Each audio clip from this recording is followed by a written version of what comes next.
Chef, on a une intrusion dans le système PAL. Tout le monde à son poste. Je veux les défenses maximales, activer les lectures de cours et le bon sens. Elle est de retour. Elle vient de passer la première barrière. Non! Comment est-ce possible? Répondez, soldats! Elle attaque avec le Pumpkin Autumn Challenge. On ne peut plus rien faire.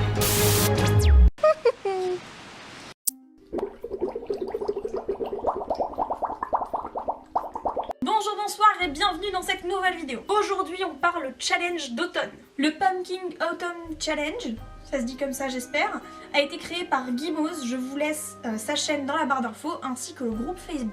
Et donc Pumpkin Autumn Challenge, Kezako.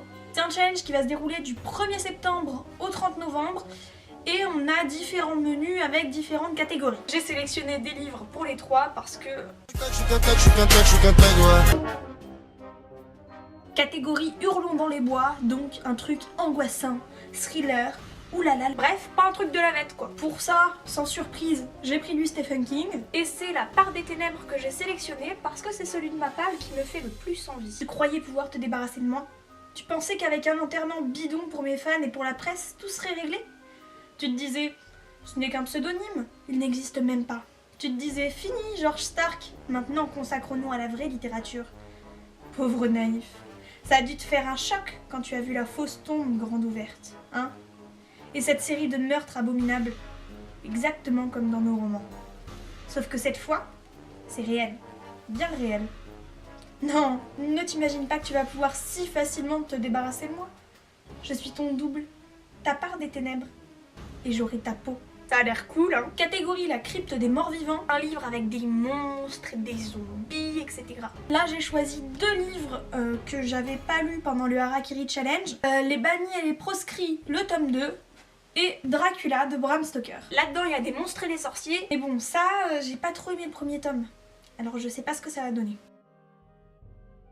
Creepy Spooky Halloween, des contes fantastiques pour tout petit frisson. J'ai pas de contes à proprement parler dans ma palle, du coup j'ai pris des ouvrages qui se rapprochaient un petit peu d'un contenu de conte. La vie des elfes de Muriel Barbery, c'est une autrice que j'adore, donc je suis vraiment très heureuse de le lire. Maria et Clara sont apparemment deux fillettes qui n'ont rien à voir l'une avec l'autre. Et pourtant, chacune d'elles est en contact avec le monde des elfes, qui est le monde de l'art, le monde de l'invention, le monde de la culture. Et je vais aussi lire La Métamorphose de Kafka. Ça a l'air d'être une histoire étrange, un petit peu à la Burton, avec un homme qui se réveille et qui est transformé en insecte. Et du coup, j'ai vraiment hâte de voir ce que ça va donner. All in Love, une histoire d'amour. Pour cette catégorie, j'ai choisi deux livres, Un jour de David Nichols et Ugly Love de Colleen Hoover. Deux romances qui ont l'air tout ce qu'il y a de plus classique, mais moi j'aime bien les romances, surtout en automne, alors c'est cool.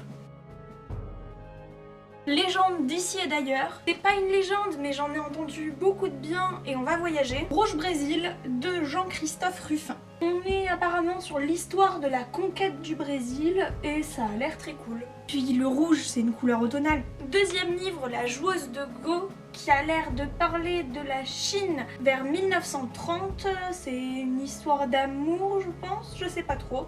On va voir, mais on m'en a dit énormément de bien. Et troisième livre pour cette catégorie, Chronique de l'oiseau à ressort de Haruki Murakami. Oui, celui-là aussi, je devais le lire pour le Harakiri Challenge.